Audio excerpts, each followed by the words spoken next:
It's me, Thomas, or Gene Farrell, whatever, back from 3D Skill with another exciting topic. Today I want to talk about how scripts can improve your daily workflow in Cinema 4D.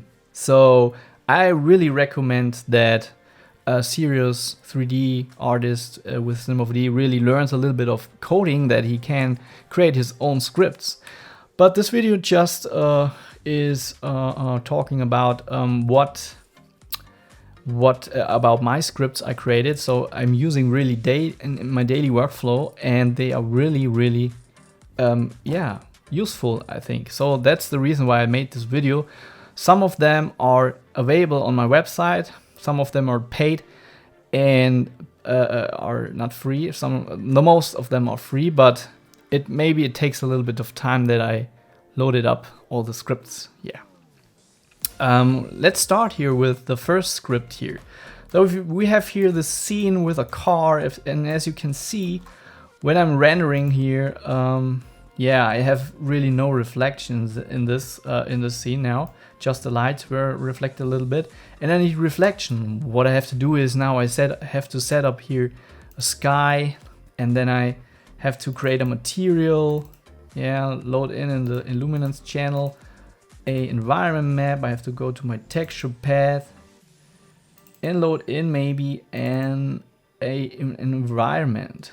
Then I have to put it onto the sky, and of course it is here. Maybe, sorry. Then I have it here on my sky, and then give the sky also a render tag here, maybe render tag. And turn off for camera and transparency. So now I have really reflection for my model now. But for this annoying workflow here, these steps, these annoying, unusually unnecessary steps here, I created a script. Of course, I created here this environment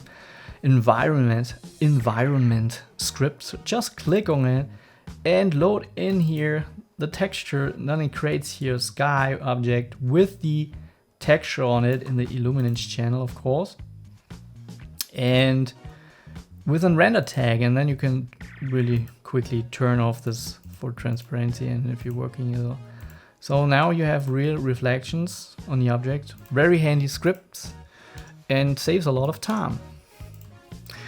The next one. We are going to the next one.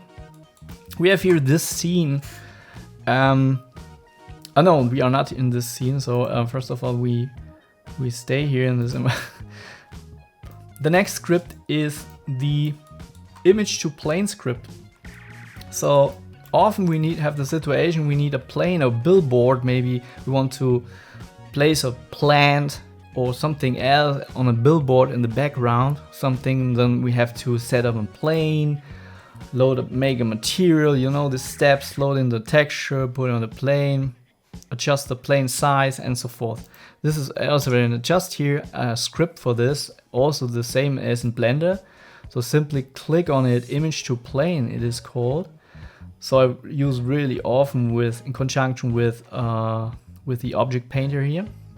So ImageDualPlane, just click on it and load in a image, and immediately you can see it creates here the plane, and also the plane stands exactly on the floor.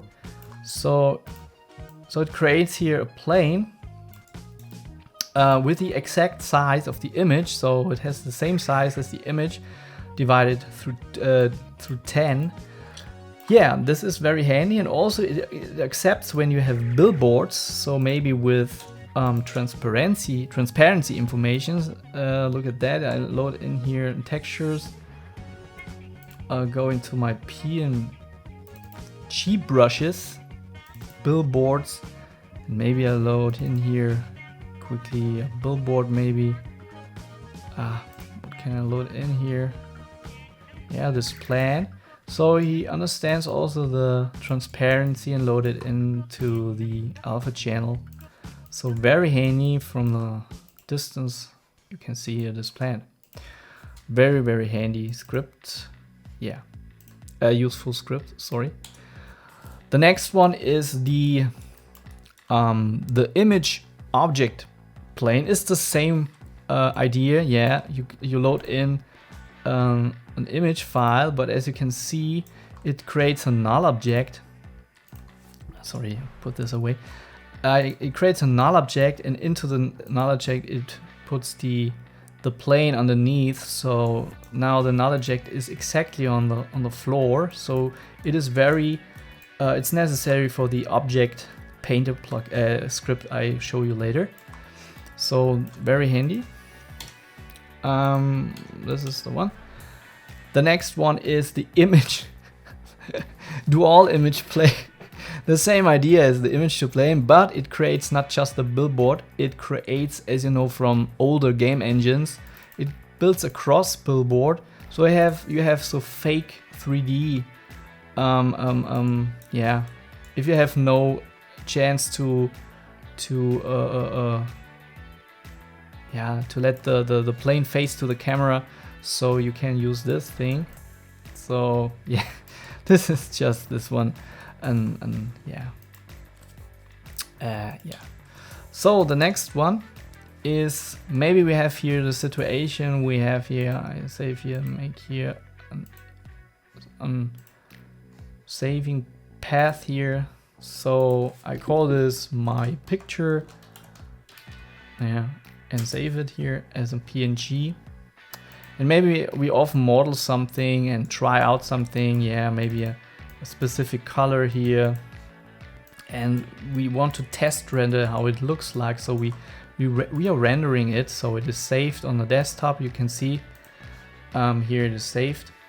And now we are experimenting a little bit more with our model and test another few, and we want to render, but we want to we don't want to overwrite here this picture, so we want to render it in another picture. So we have to go here and type in 2 or another number.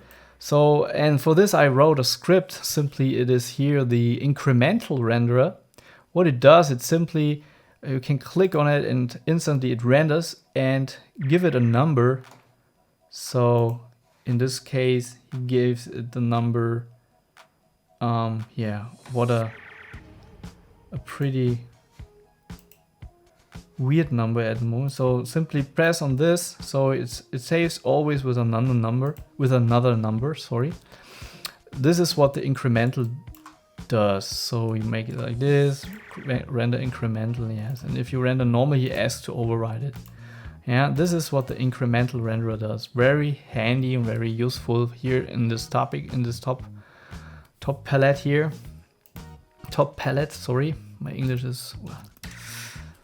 So the next thing is, so maybe we have here a scene where we have a lot of objects. Maybe we're doing architecture visualization, and we have a scene with hundreds of objects. Yeah, and maybe let's show this. And then we set up a tree with a plugin, and we don't want to wait that the scene renders 10 minutes. So we just want to render this object very quickly. So this is the script for it. It's called Solo Renderer. So what it does, it just turns off all objects which are not selected for rendering, and now I can simply render just this object. And if I want to get back, so I turn the Solo Renderer off, and now everything is back. And also it accepts multiple selections. So I type in Solo Render, and as you can see, it turns just these objects. But it also turns off the child objects, because in the last project I did for a client architecture project, I have here some objects, and underneath I had the children's, and the children's itself were very dense models, and so I wanted them not to render, so I have to turn them off. So this is the reason why it just turns just the object which is selected. The problem, and also the child object, if you click on it, it accepts also the child object, but If it is a child object and it has some mother object, parent object, and you select 2, it just solos here this first object as a child. When you did, and also here, it doesn't accept the children's when multiple selections. So this is a little bit, yeah. It's not in a script, it's a little bit buggy at the moment, but it works for the most cases. So the next script is this one. Maybe we have here an architectural scene and we want to, yeah, visualize the surface area of the rooms or something else. So simply choose here, I have to say that the object has to be a polygon object, otherwise it doesn't work. So when I click here, see surface, he says no object selected. And when I take a null object and click on it, he says object has to be a polygon object. So it has to be, I choose here my thing, and yeah, I choose the polygons I want to calculate. Maybe I want to calculate this room here. I simply click on C surface and instantly he creates here the exact square meters for this room. And the next one, I go here and click here, C surface, and then I click this one and maybe this one. So here it is, as you can see now, also here and this one. So I have here the exact square meters, and when I'm selecting every all this four, he calculates the surface area together from all of these. So this is 45 square meters. So we can calculate it, we can test this. So the first one is 12.7 plus 7 plus 9, 3 plus 16,21, and as you can see, oh, I did, sorry, I did some mistake here. Again, 12.7 plus 7 plus 16 candles, no, and 9, 3. So we have 45.01. Yeah, exactly. And if you select nothing and make the series, it calculates every polygon on the object. So, so yes, very handy scripts, works really quick and fast. And here we have we have here a plane. No, it's not a. It's, what is this called? A disk. Here we have a disk, and when it has the radius, I think. Yeah, I don't know exactly. And also he calculates here the surface area. So just click surface, and it's a little bit not in the right orientation. I think it's on the 0 axis here. So yeah. So but here is I have to say something to that. So I open another disk here. So bring it here to this position here and make maybe a radius of 100. Yeah, let's delete the stuff here. Okay, we have here the disk of 100 centimeters, and we have another disk here. Maybe, sorry, I'll switch off like this. 100. So as you can see, when I make this polygon objects, oh my god. So when I calculate here the surface area, as you can see, it is 3.06 But when we calculate here, the surface area for a circle is radius multiplied with radius, so it is 100 multiplied with 100 more. So we have 3.40 and we have here 3.6. What is that? So this comes from these, because these are really edgy jagged polygons here. So when we take this circle, this disk here, and bring it here to this one,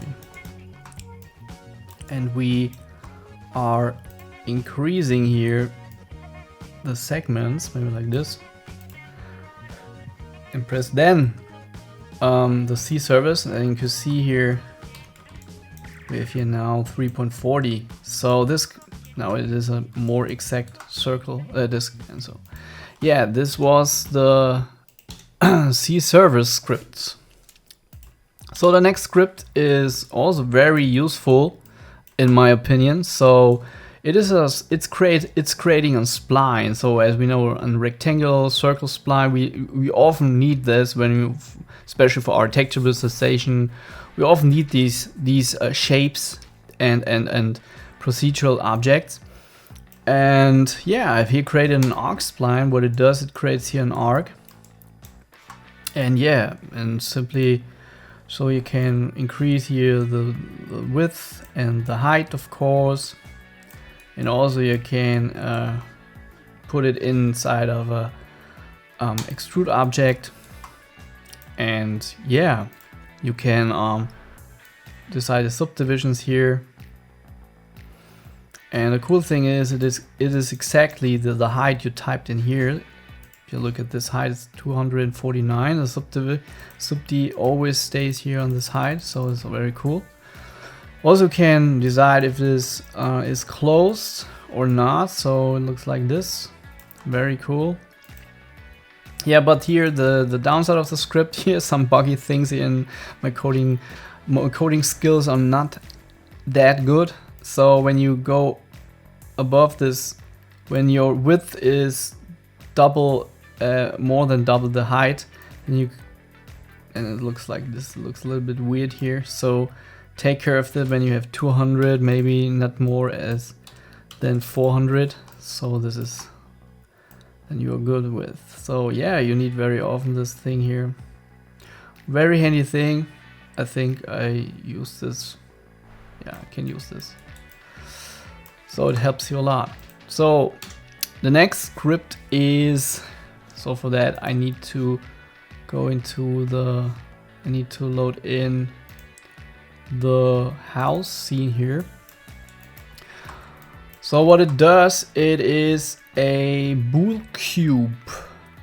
So what does this thing? Yeah, in the last architectural project I had to do a lot of windows, and I jumped over to another cut software, created there my windows, jumped back to, and Boole cutting, and this was a castle with not very straight walls, and everything was a little bit rounded, and yeah, and this was not so good. And so with cutting here, so we hadn't any floor plan, so we could cut eyeballing, and cutting here with this was not so yeah, so I need a lot of Boole cuts. So I simply select here the polygon I want to cut a window out. I created the procedural windows in another software. So the windows I created another software, and here I wanted to cut in SimpleColor I had to cut out the window. So I need a frame what cuts out my window quickly. So this is this Boole Cube. What it does, it script, and I have here my exact window height and window width. I click OK, and it creates here exactly a cube. And when you turn this window off, you see with 2 divisions, so exactly with a division between that, I make this editable now, the cube, and simply align here my axis to that point here, And now I have here,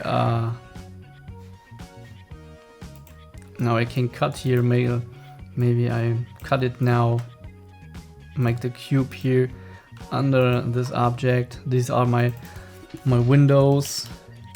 Yeah, and then I make this into a Boolean object. And yeah, and then I can position it because now it has here exact on the edge, so I can snap it also on splines, on edges or whatever. Yeah, and then calculate here maybe plus 30 or minus 30. In this case minus 60 now, and so forth. And then I create an instance of this cube, and then simply can create here another, can exact cut here the windows out of this, and very quickly. And maybe I use here the next one in my house, here this polygon. I simply choose here also bool cut, and then I have maybe a height of just of 80 and width of 60, and he creates me another. I make this polygon object, drag this to this point. Yeah, this was a really cool helper tool. So a cool helper for me. I just type in the dimensions, and yeah, really quick helper. So, and put this below here. Also works very quickly. So you don't need any plugin for this. So the next one, let me explain here quick. So the most expensive work in architecture are the roof tiles, and for this I created a small setup here in my content browser.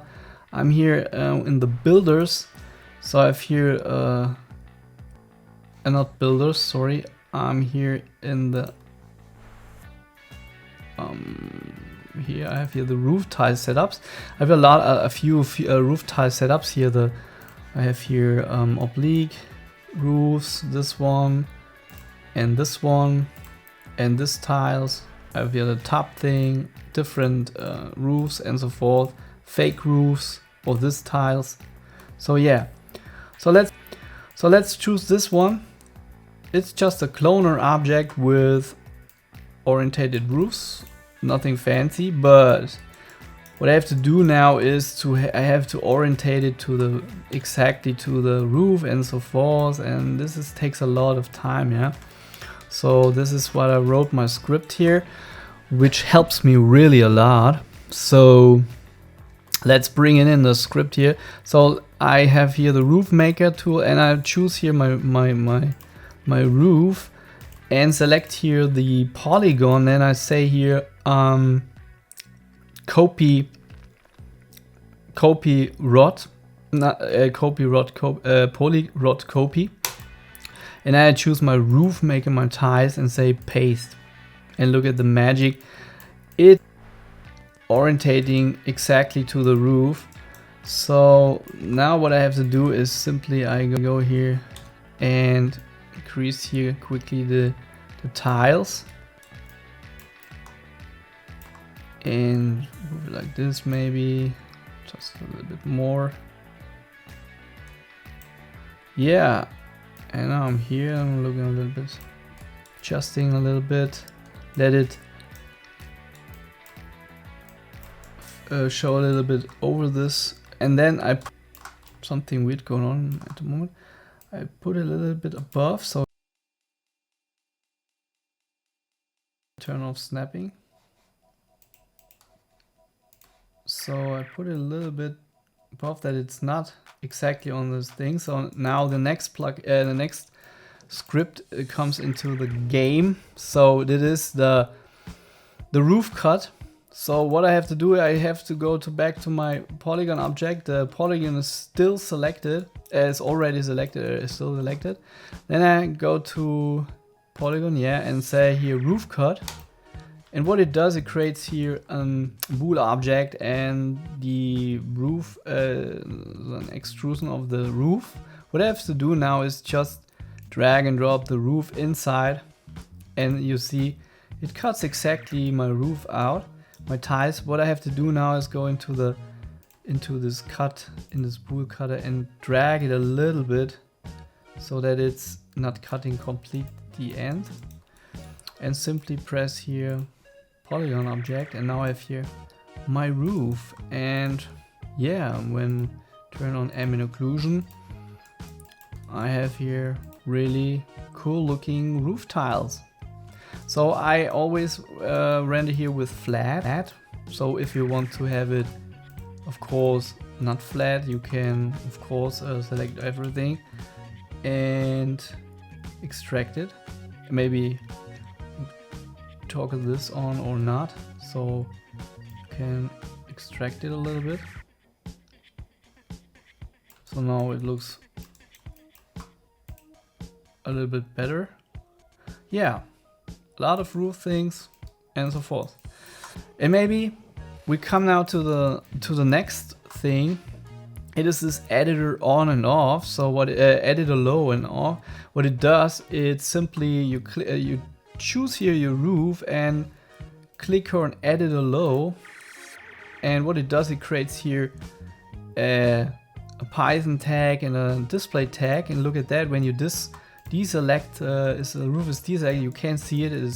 The editor is much faster now, and yeah, it helps you. And if you select the roof, you can see the tiles again, can work on it maybe. And if you deselect it, it's invisible again.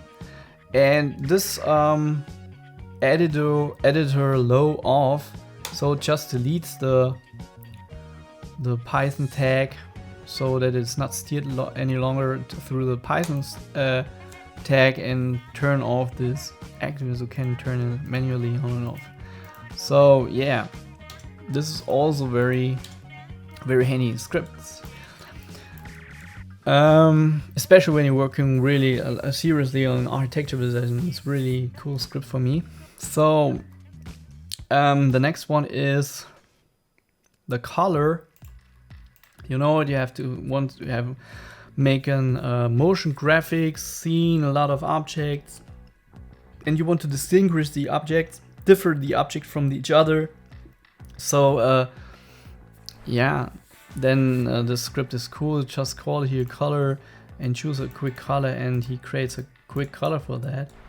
So you not have to click on it, go here, turn this on and change the color. So this is, yeah, time saver.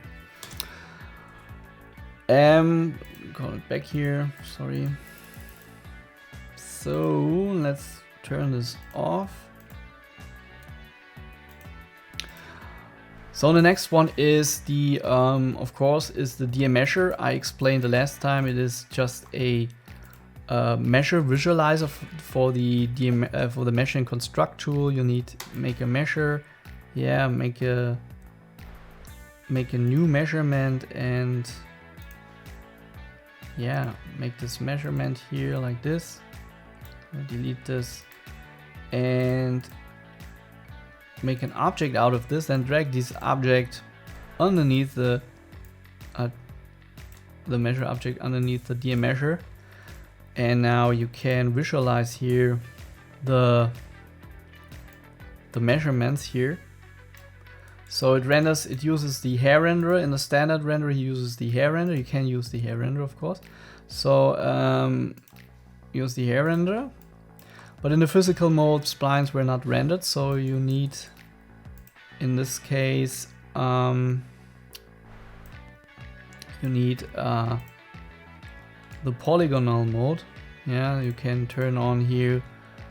This is a paid one. It's very cheap. I think $5 or something. If you need now a polygonal mode for the other render engine, you simply choose your polygonal mode. It creates real polygons, and also the thickness here is also steered through this here. And now you have real polygons. And also if you have maybe here, turn on this and go inside of this object here, make it visible, you can see or something. The third point automatically turns on, so it's it switches here to the angle mode, the demeasure tool. So now you get the arc size a little bit more, the text size, bring it a little bit in front. So this is the, bring it in front, and then also use here the tangential mode. Yeah, put it like this, and then you can on a tangent here also visualize it like this. Yeah, and if you need another demeasure, simply drag and drop this and maybe measure, make a new measurement and like this, and make an object, put it underneath it, refresh, and you can see here now we have this version here. Yeah, very cool, and you can visualize and make this things, yeah. And it renders also with the physical renderer, of course, with the polygonal mode.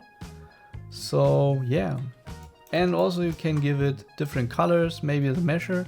In the polygonal mode you have to use the, you have to put colors right on this measure tool.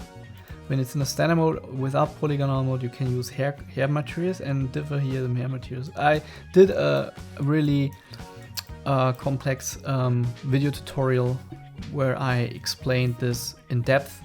So look at this on my channel. You can search for demeasure. So yeah, this was the demeasure.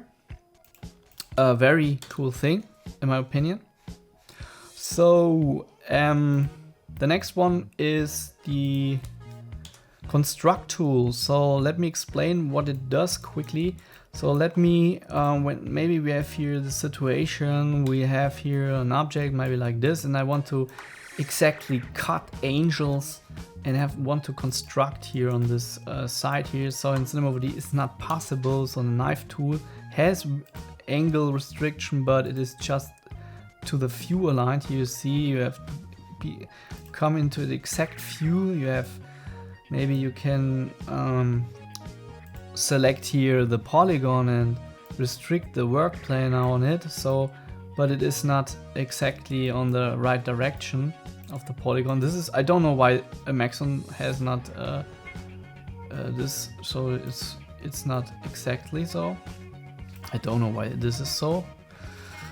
But anyways, for this situation I created this workaround scripts. So what it simply does is yeah, with that you can construct, you can use the so let me explain the measure tool. So the measure tool, you make here, you move the measure tool with that, and then something, the measure tool needs some objects, points or whatever, which is restricted to that it can move it. So when now my cube is selected, I'm going to measure tool, and then I don't know why it's not now. The cube is selected. Yeah.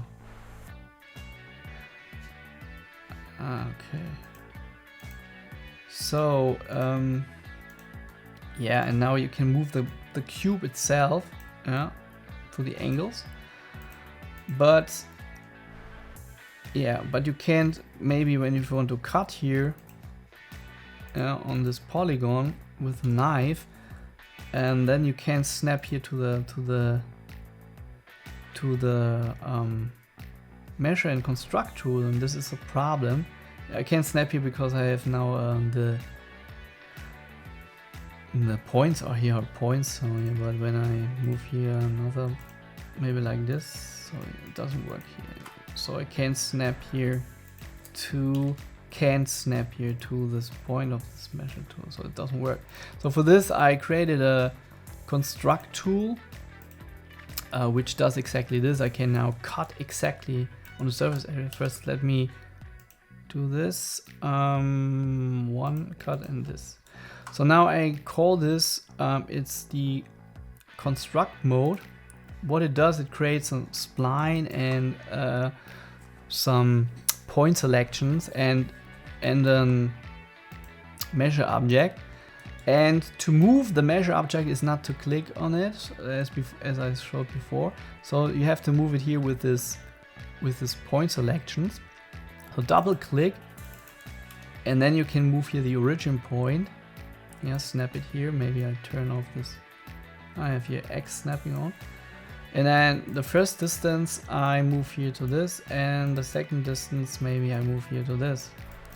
And then I go into my measure object, and then I can type in an exact measurement because the third point is selected. Now I type in a measurement, maybe 35 degrees, and increase a little bit, decrease a little bit here the swing.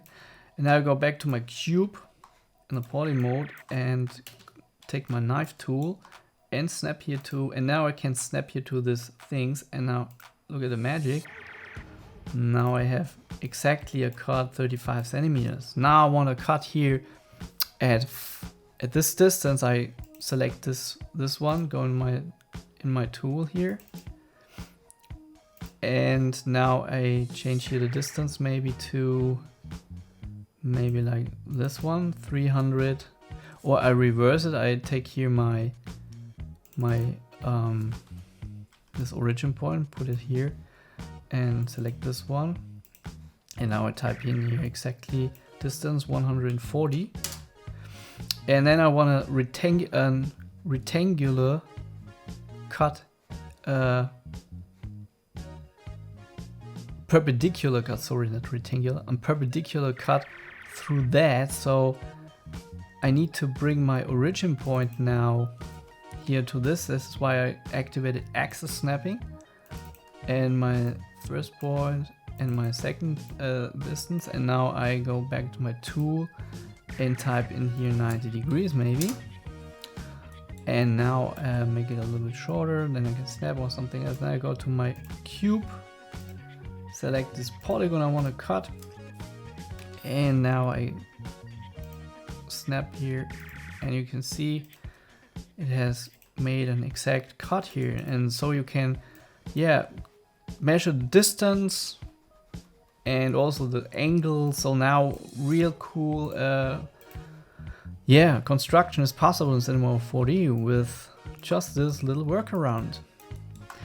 Yeah, also very handy, I think, in my opinion.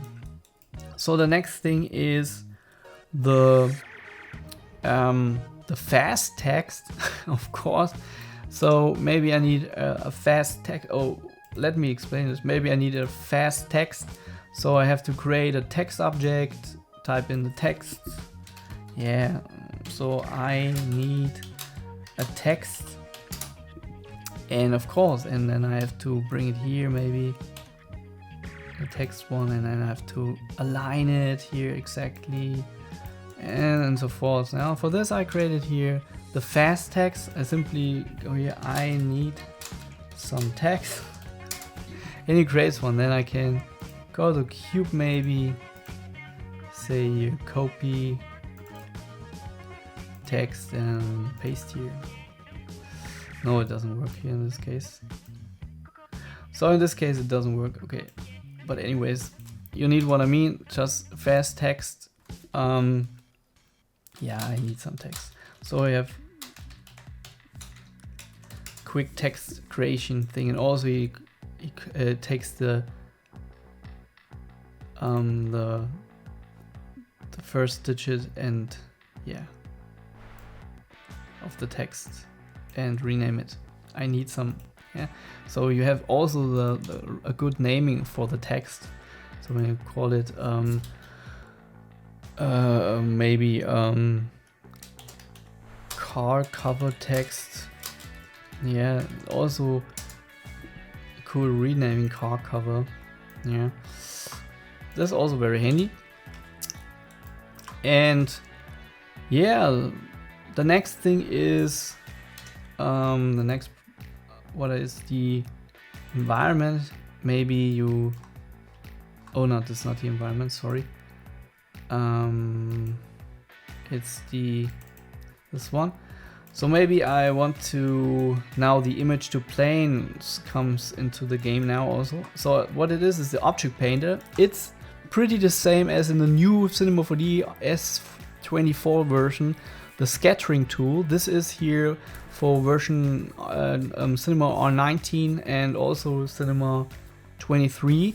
So this is everybody who has not the new version of Cinema, yeah, can use this. Also, it's a scattering tool. It works really cool. I use this really by myself as well. So I have here the landscape. I select the landscape, and now I call this Object Painter. Or maybe I call it from here. Maybe call it Object Painter. So what it does, it creates here a setup with a random effector, and camera alignment, and so forth, a clone object and a hair object. And the hair object is already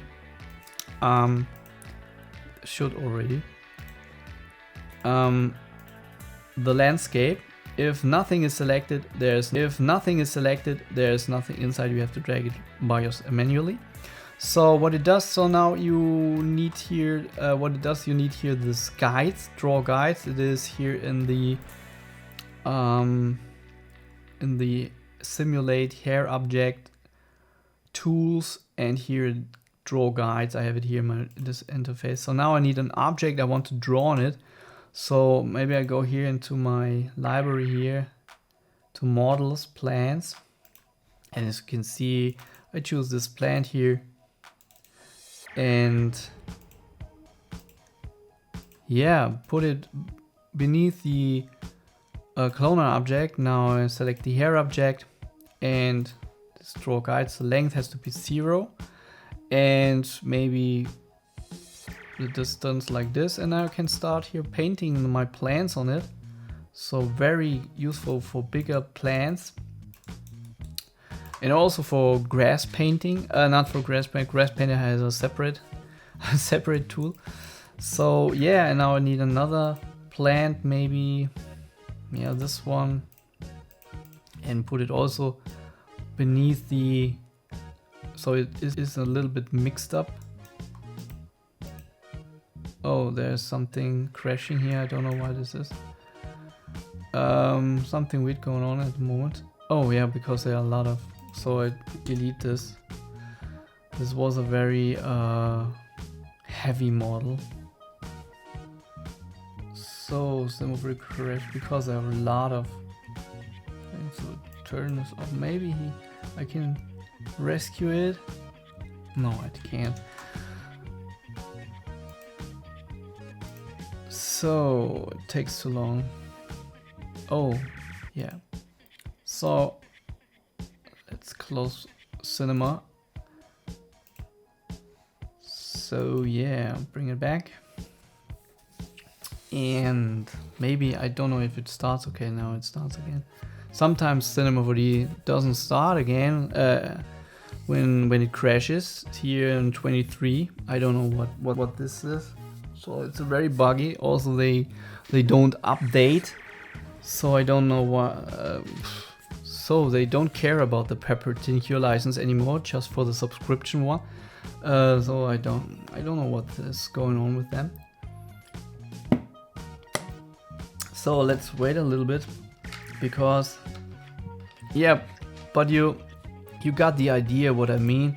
So let's bring in this object again. This so Object Painter, choose a landscape, Object Painter, yeah, and you have it here. And now you bring in, maybe I bring in now a tree with my image to plane, but not the image to plane. I need here the image object to plane. Yeah, this one. So I go here to my texture pack and misc, nature, billboards, trees, and select here maybe this one. So make it a little bit bigger because it's a tree, yeah, and now put it beneath my cloner object. The random effect is a little bit too strong here in this case, so and now I can paint on it. It's also it's already as always facing to the camera, and now I can paint on it. So now you need a little bit more distance, length 0. Yeah, now I can paint trees.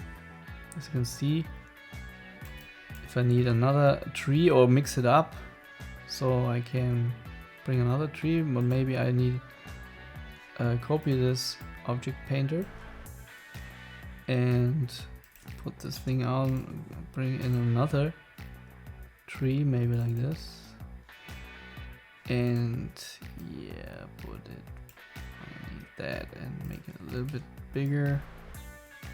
You can see now. So if you want to delete this guides here, simply I go here into this guide mode and select all guides, and you can delete it in one click.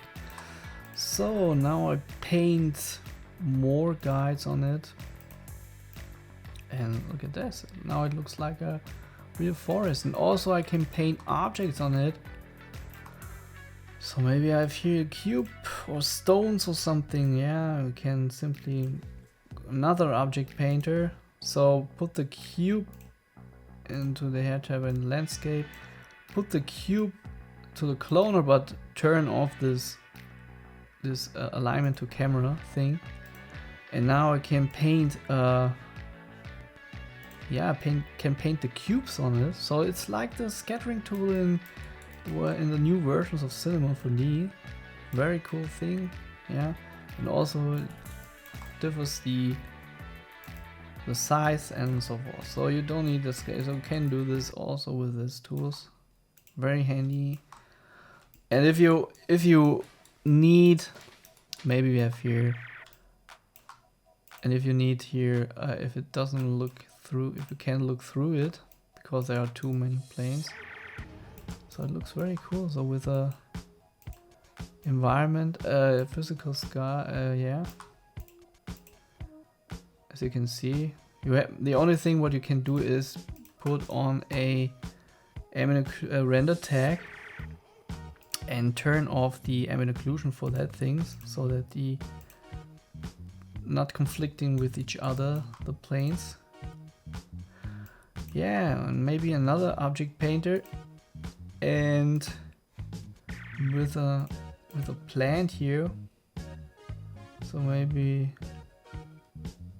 this replant here. Yeah, and duck hair object. And now you can also draw these objects on it, maybe. Oh, this is just one. What's that? Hey. I'll turn off this one.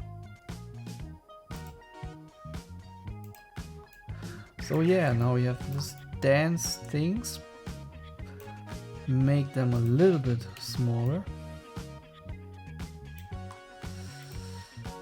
Yeah, and that's it. That's everything I need here. So very dance for a jungle. A dance jungle here. And quick in rendering. So you can see it looks very realistic. And yeah, we have got here really cool things. So also, yeah. And last but not least, I have here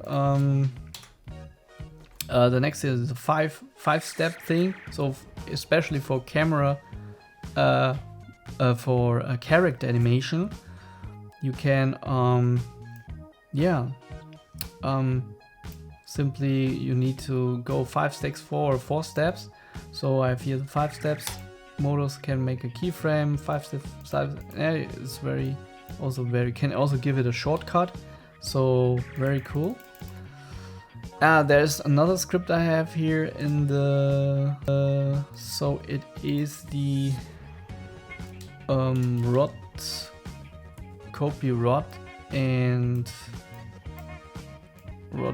and RotPaste.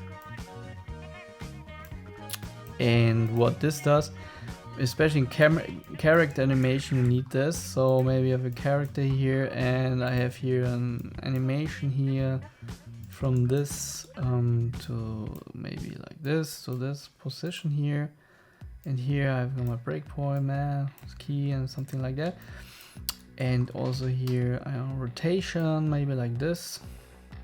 And then you say, oh my god, I need exact here. Oh, this pose is perfect. I want this pose exactly on this side when he comes down. on this keyframe. I need this pose exactly on this side, so it doesn't work. So when you set here a keyframe and drag and drop this keyframe to this frame here, as you can see here, and you drag it here, then it goes back, and yeah, then you have to go into your timeline. Yeah, you have to go into your timeline and here delete here this angles, this position and size parameters. Yeah, and then you have exact here the rotation of this point here, maybe. No, that also not. Very yeah, laborious and annoying process. So this is why I created here. You also can go maybe to the cube in the coordinates and select all this and copy, and go here and maybe say here paste. This also works, but yeah, but I did this with a script. So I go here and to this point and say here copy rot, then I go here and say paste rot and do this. And also now I have exact this position here to this here, so also very useful sometimes in character animation. I need this. Yeah, this was it from me. Thomas, like me, subscribe me, whatever, and yeah, maybe it takes a little bit of time until the scripts are all available. Sometimes maybe not. It was just a small introduction how scripts or a little bit of coding can improve your daily life in Cinema 4D. Okay, that's what was it for me. Goodbye. Have a good day. Bye.